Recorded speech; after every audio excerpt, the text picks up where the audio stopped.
सभी को हरिओम। आरंभ करते हैं पाठ संख्या 17। पिछले पाठ में मैंने आपको ग्रहों की दृष्टियों के बारे में जानकारी दी थी। हमारे हर ग्रह की 7वीं दृष्टि होती ही होती है, जिसे आप अच्छी तरह से जान चुके हैं। हमारे शेष 5 ग्रह जिनके पास 3-3 दृष्टियां होती हैं, जैसे मंगलदेव जिनके पास 4, 7, 8 और शनिदेव जिनके पास 3, 7, 10 और शेष हमारे 3 ग्रह गुरु बृहस्पति देव जी, राहु और केतु, हमारे इन तीनों ग्रहों के पास सेम दृष्टियां हैं, 5वीं, 7वीं और 9वीं। तो थोड़ा याद करने में आसानी होगी। आप निश्चिंत रहें, मैं आपको बार बार याद दिलाता रहूंगा जिससे कि आपको ये अच्छे से याद हो जाए।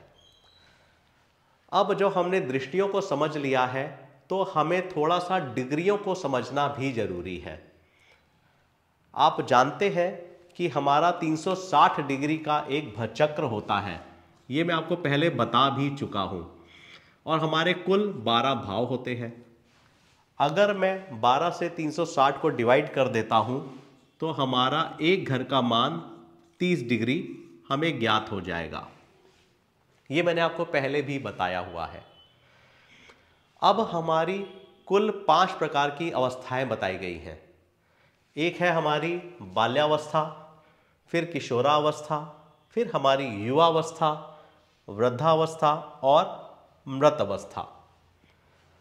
हमारे ज्योतिष शास्त्र में एक मानव या जातक की उम्र 120 वर्ष बताई गई है। आजकल तो उम्र का रेशियो बहुत कम हो गया है, मगर हमारे शास्त्र में 120 वर्ष की आयु को मान्यता दी गई है, जिसके अनुसार हर बात का विभाजन किया गया है। आइए थोड़ा अवस्थाओं को समझने का प्रयास करते हैं। अगर ये हमारा एक घर 30 डिग्री का होता है, हमारी 5 अवस्थाएं हैं, तो अगर मैं इसको 5 से डिवाइड कर दूं, तो हमारा 6 डिग्री हमें प्राप्त हो जाता है। तो इसका मतलब मैं इनको 6 के टेबल में डिवाइड कर सकता हूं। तो जो हमारी बाल्यावस्था होती है, वह 0 से 6 डिग्री तक की होती है। और बाल्यावस्था में कोई भी अगर हमारा ग्रह होगा, अगर मान लीजिए उसको 100% रिजल्ट देना है, तो वह 100% रिजल्ट नहीं दे पाएगा, क्योंकि बाल्यावस्था एक बचपन की अवस्था होती है। जैसे एक छोटा सा शिशु होता है, आप समझ सकते हैं कि उसके पास कितनी ताकत होगी। तो हमारा ग्रह भी उस समय उस अवस्था में होता है। तो जो उसे हमें 100% रिजल्ट देना है, वो 100% ना देकर हमें खाली 25% ही रिजल्ट देगा। अगर हमारा ग्रह 0 से 6 डिग्री से 12 डिग्री तक है, तो हम उसे किशोरावस्था में कहेंगे। मतलब कि इससे थोड़ा सा ऊपर। किशोरावस्था को आप एक 20 साल की उम्र की अवस्था मान सकते हैं आजकल के समय के अनुसार। तो उसमें हम थोड़े से समझदार हो चुके होते हैं। तो यहां पर ग्रह हमें थोड़ा सा, मैं इसको इरेज कर देता हूं, ये तो आपको समझ आ गया होगा। अब अगर 6 डिग्री से 12 डिग्री की अवस्था है, तो हमारा ग्रह हमें 50% तक का रिजल्ट देगा। और 0 से 6 में 25% तक का हमें रिजल्ट देता है। अब उसी तरह से हमारी युवावस्था आती है, जो 12 डिग्री से 18 डिग्री की होती है। इस अवस्था को सबसे अच्छी अवस्था कहा जाता है। आज हम भी जब जवानी में होते हैं तो फुल एनर्जी के साथ होते हैं। उसी तरह हमारे ग्रह भी जब 12 डिग्री से 18 डिग्री के बीच में होते हैं, तो हम उन्हें युवावस्था कहते हैं, और वो हमें 100% का रिजल्ट देते हैं। अगर हमारा कोई भी ग्रह 12 से 18 डिग्री में है, तो जब उसकी दशा या महादशा आएगी, तो वह हमें पॉजिटिव और अच्छे रिजल्ट देगा, अगर वो अच्छे स्थान में बैठा हुआ है तभी। और अगर बुरे स्थान में बैठा हुआ है, तो वह हमें बुरे रिजल्ट ही देगा। अब हमारी फिर से वृद्धावस्था आ जाती है। वृद्धावस्था में 18 डिग्री से 24 डिग्री। अब हम एक बार बिल्कुल पीक पे जाते हैं और फिर हम नीचे उतरना शुरू हो जाते हैं। जब आप किसी हिल या किसी पहाड़ी पर जाते हैं तो पहले एक बार हम बिल्कुल पीक पर ऊपर की तरफ बढ़ते हैं और फिर नीचे उतरना शुरू कर देते हैं। अब उसी तरह से 18 से 24 डिग्री की अवस्था में ग्रह हमें 50% के आसपास ही रिजल्ट देता है। और अब मृत अवस्था। अब मृत अवस्था हमारी 24 डिग्री से 30 डिग्री की कही गई है। अब जब 24 डिग्री से 30 डिग्री की अवस्था होगी, जिसे हम मृत अवस्था कहते हैं, इस तरह से हम एक बुजुर्ग आदमी बन चुके होते हैं, जो एक तरीके से डिपेंड हो चुका होता है कि उसे किसी की हेल्प हर समय चाहिए होती है। तो हमारे ग्रह भी एक मृत अवस्था में आ चुके होते हैं, तो उस समय वह हमें अच्छा रिजल्ट नहीं दे पाते हैं और हमें कम से कम अच्छा रिजल्ट मिलता है।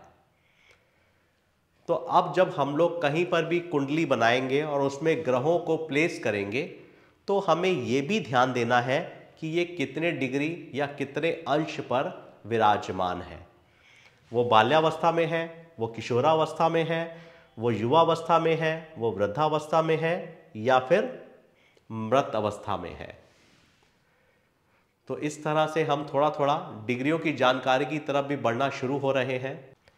जिस तरह पहले मैंने आपको 360 डिग्री का भचक्र बताया था और उसे 12 भागों में डिवाइड किया तो हमें 30 डिग्री प्राप्त हो गया। इसी तरह से अभी आप जब नक्षत्रों पर आएंगे, अभी धीरे धीरे हमें नक्षत्रों को भी पढ़ना है। तो जैसे हमारा 30 डिग्री का नक्षत्र होता है, तो उन नक्षत्रों के भी हम पार्ट करने शुरू कर देंगे। तो जब नक्षत्रों को डिवाइड करेंगे तो भी हमें डिग्री, अंश, कला, इन सब की आवश्यकता पड़ेगी। तो अभी मैं नक्षत्रों पर नहीं आ रहा हूं, अभी वो थोड़ा दूर है। आज हमने डिग्रियों को जान लिया है, बाल्यावस्था, किशोरावस्था, युवावस्था, वृद्धावस्था और मृत अवस्था को जान लिया है। यह अवस्था को हम विषम, आप हमारी सम राशियां और विषम राशियों को जानते हैं। 1, 3, 5, 7, 9, 11, इसे हम विषम कहते हैं, या फिर इसे हम ऑड नंबर कहते हैं। 2, 4, 6, 8, 10 और 12, इसे हम इवन नंबर कहते हैं। हम सम और विषम भी पहले पढ़ चुके हैं। अब ये जो हमारे ग्रहों की अवस्था है, ये विषम राशि वालों के लिए होती है। अगर आपकी जन्म राशि 1 number, 3 number, 5 number, 7 number, 9 number या 11 नंबर होगी, तो हम इसे 0 से 6, 6 से 12 इस तरह से देखेंगे। मगर अगर आपकी संख्या 2, 4, 6, 8, 10 या 12 की होगी, तो हम इसे उल्टा कर देंगे। तो ये जो 0 से 6 लिखा है, यहां पे मैं 30 डिग्री से 24 डिग्री लिख दूंगा। अब जहां पे 6 से 12 लिखा है, वहां मैं 24 डिग्री से 18 डिग्री लिख दूंगा। और जहां हमने 12 से 18 लिखा है, वहां हम 18 डिग्री से 12 डिग्री लिख देंगे। इसी तरह से 12 डिग्री से हम 6 डिग्री लिख देंगे और 6 डिग्री से हम 0 डिग्री लिख देंगे। आप समझ पा रहे हैं? अगर हमारी विषम राशि लग्न में होगी, या जिस ग्रह की हम बात कर रहे हैं, चाहे हम सूर्य, मंगल, बुध, बृहस्पति, शुक्र, शनि, राहु या केतु, 9 में से किसी भी ग्रह की हम बात कर रहे हैं, वह किसी ना किसी राशि में तो प्लेस होगा। और जब वो प्लेस होगा, हम उसकी डिग्री देखेंगे।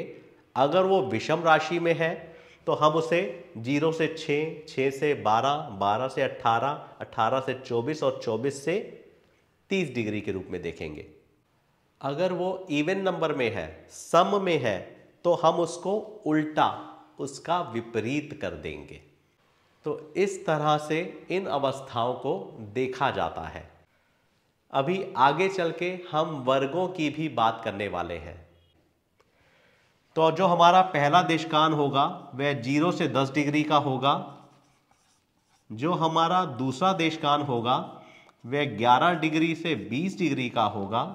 और जो हमारा तीसरा देशकान होगा वह 21 डिग्री से 30 डिग्री का होगा। अभी धीरे धीरे आगे लोग बढ़ेंगे, बहुत सारी चीज़ें अभी आती जाएंगी, मैं आपको बताता जाऊंगा। मगर बीच बीच में कोई बात याद आ जाती है तो मन करता है कि आपके साथ साझा कर लूं। तो आगे जब हम वर्गों की बात करेंगे तब वहाँ पर एक देशकान आता है जिसे हम D3 कहते हैं। तो हमारी जो 30 डिग्री की राशि होती है उसको हम 3 भागों में डिवाइड कर देते हैं। उससे हम लोग अपने भाई बहनों का भी विचार करते हैं, मगर उसकी आवश्यकता आपको कई जगहों पर पड़ेगी। इसलिए मैंने आपको आज थोड़ा सा एक हिंट के रूप में समझा दिया है कि जो ये हमारी डिग्री है, हम इसके जितने पार्टीशंस करते जाएंगे उससे कुछ ना कुछ हमें सीखने को, जानने को और बताने को जरूर मिलेगा। जैसे कि मैंने इसके 3 भाग कर दिए हैं। तो पहला 0 से 10 होता है, दूसरा देशकान 11 से 20 और तीसरा देशकान 21 से 30 होता है। अभी इतनी ही जानकारी आपको देना चाहता हूं। जब हम वर्गों पर आएंगे तो खुल के और अच्छे से बात करूंगा आपके साथ। आज के लिए अभी इतना ही। आप सभी को अगर कुछ भी समझ नहीं आ रहा हो तो प्लीज़ मुझे कमेंट्स कीजिएगा। मैं हर बार कहता हूं कि मैं बेहतर से बेहतर और अच्छा प्रयास ढूंढने की कोशिश करूंगा जिससे आपको अच्छे से समझा सकूं।